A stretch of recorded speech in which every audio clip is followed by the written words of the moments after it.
রাস্তার মাঝখানে বসানো হচ্ছে ফুটপাত এবং সেটাও এখন থেকে বৈধ। মানে যারা ফুটপাতের মধ্যে বিজনেস করছিল এতদিন যাবত তারা এখন বৈধতা স্বরূপ রাস্তার মাঝখানে এসে দোকানদারি করতে পারবে, এরকমই নির্দেশ দিয়েছে ঢাকা সিটি কর্পোরেশন। এবং বাংলাদেশ সরকারের কাছ থেকে পাওয়া এই নির্দেশের পর থেকে এইটা নিয়ে ব্যাপক পরিমাণ আলোচনা সমালোচনা হচ্ছে। তবে আপনারা কখনো এটা চিন্তাও করছেন না যে অতীতে বাংলাদেশে আপনারা যে জিনিসটি দেখেন নাই এখন সেটা দেখছেন। মানে নতুন জিনিস দেখতে কি আপনাদের ভালো লাগে না? এই যে যেই সকল ব্যবসায়ীরা আছে তাদের পেটের কথা চিন্তা করে, তাদের পরিবারের কথা চিন্তা করে সরকার এরকম একটি উদ্যোগ নিয়েছে। তবে জনগণের দাবি একটা সময় নাকি তারা রাস্তার পাশেই বসতো, যদিও রাস্তা তখনও জ্যামজটের কারণে গাড়ি চলাচল করতে পারতো না। তবে এখন তাদেরকে রাস্তার মাঝখানে নিয়ে আসতেছে। আপনারা অনেক ছবির মধ্যে দেখতে পাচ্ছেন যে কিভাবে রাস্তার মাঝখানে ফুটপাত বসানো হচ্ছে।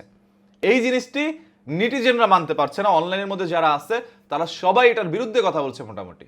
এই যে কিছুদিন আগে একটি পোস্ট ভাইরাল হইল না, যে নিজের দল সরকারে থাকলে বিদ্যুৎ গেলেও গরম লাগে না। এখন কি এইটা বলবে মানুষ যে নিজের দল সরকারে থাকলে রাস্তা বন্ধ থাকলো ওই জ্যামে কষ্ট হয় না? আবার কিছু দুষ্ট পোলাপান আছে তারা এসে বলতেছে চাঁদাবাজি নাকি লিগেল করে নিছে। ভাই, আপনি যদি ওই ব্যবসায়ীর জায়গায় হইতেন তাহলে আপনি কি করতেন? আপনার কাছে মনে হইতো না যে এই দেশের সরকার ভালো, আপনার জন্য ভালো কিছু করছে? তো যারা ব্যবসায়ী তাদের কাছে গিয়ে জিজ্ঞেস করেন যে এই সরকার কি ভালো কিছু করছে কিনা, তারা বলবে হ্যাঁ ভাই খুব ভালো করছে। তবে জনগণের কাছে মনে হচ্ছে যে এই সরকার ভালো করে নাই। এখন ফুটপাত রাস্তার মধ্যে চলে আসুক আর রাস্তা ফুটপাতের মধ্যে চলে যাক, কোনো সমস্যা নাই। একটা সময় পুলিশ এসে রাস্তা থেকে ফুটপাতগুলো উচ্ছেদ করে দিত, আবার এসে তারা পুনরায় বসতো, ওইখান থেকে কিছু ধান্দাবাজিও হতো। আর এখন পুলিশ এসে আর তাদেরকে উচ্ছেদ করতে পারবে না, বরঞ্চ পুলিশ আসলে তাদেরকে তারা উচ্ছেদ করে দিবে। এই হচ্ছে বর্তমান অবস্থা। আপনি রাস্তার পাশে গাড়ি রাখতে গেলে সার্জেন্ট এসে আপনাকে মামলা দেয়। রাস্তার মাঝখানে যদি আপনার গাড়ি নষ্ট হয়ে যায় সেখানে সার্জেন্ট এসে আপনাকে মামলা দিয়ে দেয়। আর সেই দেশের মধ্যে এখন রাস্তার মাঝখানে ফুটপাত বসায় দেওয়া হচ্ছে। এখন এটার পক্ষে কথা বললে কিছু মানুষ এসে বলবে দালাল, বিরুদ্ধে কথা বললে বলবে হ্যাঁ তুমি সরকার বিরোধী কাজ করতেছো, তুমি তো জামায়াত ইসলাম। মানে কথা বললে একটা ট্যাগ লাগায় দেয়। ভাই, এদেশের মধ্যে এরকম অবস্থা, দালাল বানায় দিচ্ছে। আরে যে দেশের মধ্যে দালাল ছাড়া ভালো মানুষ খুঁজে পাওয়া যায় না সেই দেশের মধ্যে আপনি আরেকজনকে দালাল বলার কি আছে? আপনি ভালো? আপনি কোনো পক্ষের হয়েই তো আমাকে দালাল বলতে আসছেন। আপনি রাস্তা ধরেন, আপনার ইম্পর্টেন্ট একটা কাজ, আপনি আপনার অসুস্থ মা বাবাকে নিয়ে যাবেন হসপিটালে।